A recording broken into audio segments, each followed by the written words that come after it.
নজর রাখবো পরবর্তী সংবাদে। আজকাল সকলেই তো স্মার্টফোন ইউজ করছেন এবং ঘুম থেকে উঠেই সকলের আগে এই স্মার্টফোনটাকে দেখতে হয়। কিন্তু জানেন কি আপনার এই স্মার্টফোন আদতে সুরক্ষিত আছে কিনা, নাকি এর তথ্য অন্য কোথাও যাচ্ছে, এমনটা কিন্তু আশঙ্কা ইতিমধ্যে প্রকাশ করা হচ্ছে। তথ্য হাতিয়ে নিতে চলেছে নয়া পরিকল্পনা। পেগাসাসের মতো স্পাইওয়্যার হামলার আশঙ্কা ইতিমধ্যেই স্মার্টফোনের ক্ষেত্রে। ইউজারদের সতর্ক করা হয়েছে ফোন নির্মাতাদের পক্ষ থেকে, এমনটাও কিন্তু সতর্কবার্তা ইতিমধ্যে উঠে আসছে। তবে গোটা বিষয় সম্পর্কে সরাসরি জেনে নেবার চেষ্টা করব। আমাদের সাথে রয়েছে প্রতিনিধি সুপ্রীতি মুখার্জি।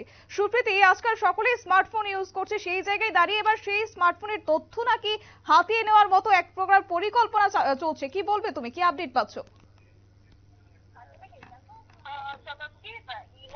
দাঁড়িয়ে যে তথ্য আমরা পাচ্ছি সেক্ষেত্রে বলতে হয় যে মার্কিন তথা বিশ্বের অন্যতম বৃহৎ তথ্য প্রযুক্তির যে সংস্থা অ্যাপল 91 অন্যান্য দেশের সঙ্গে ভারতে তার কিছু যে সমস্ত ইউজাররা রয়েছে তাদের হুমকির বিজ্ঞপ্তি একটি নতুন গ্রাউন্ড তারা পাঠিয়েছে। তাদের ক্ষেত্রে সতর্ক করেছে যে তাদের যে আইফোন, সেই আইফোন সম্ভাব্যভাবে ভারতে স্পাইওয়্যার দ্বারা আক্রমণ করা হতে পারে। সেই জায়গাতে যারা ইউজাররা রয়েছে এই মুহূর্তে তাদের জন্যই এই বিশেষ বিজ্ঞপ্তি এক প্রকার বলা যায়, যার মধ্যে ইসরায়েলি এনএসও গ্রুপের বিতর্কিত পেগাসাস ম্যালওয়্যার যারা রয়েছেন এখন সাম্প্রতিক হামলার জন্য কোনো স্টক হোল্ডারকেও দায়ী করেনি। তবে অক্টোবর মাসের কথা যদি বলি, এটি বিরোধী দলের নেতাদের কাছে অনুরূপ বিজ্ঞপ্তি পাঠিয়েছিল।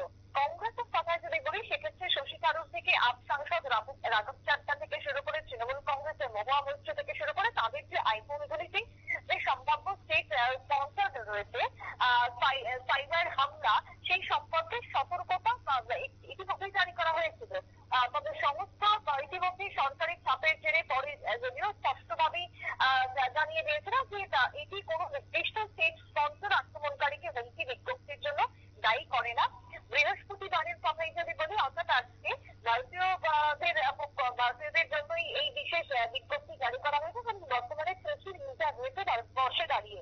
তাই আজকের যে হুমকি বিজ্ঞপ্তি ইমেলগুলি ভারতের প্রভাবিত ইউজারদের কাছে পাঠানো হয়েছিল এবং অ্যাপেলের কাছ থেকে কতজন লোক হুমকি বিজ্ঞপ্তি পেয়েছে তা এখনো পর্যন্ত স্পষ্ট করে আমরা জানতে পারিনি। তবে ইমেলটিতে এনএসও গ্রুপের যে পেগাসাস স্পাইওয়্যার উল্লেখ করা হয়েছে তাতে এটাই বলা হয়েছে যে এই ধরনের সব সরঞ্জামগুলি বিশ্বব্যাপী চলমানের ভিত্তিতে লোকেদের লক্ষ্য করার জন্য ব্যবহার করা হচ্ছে।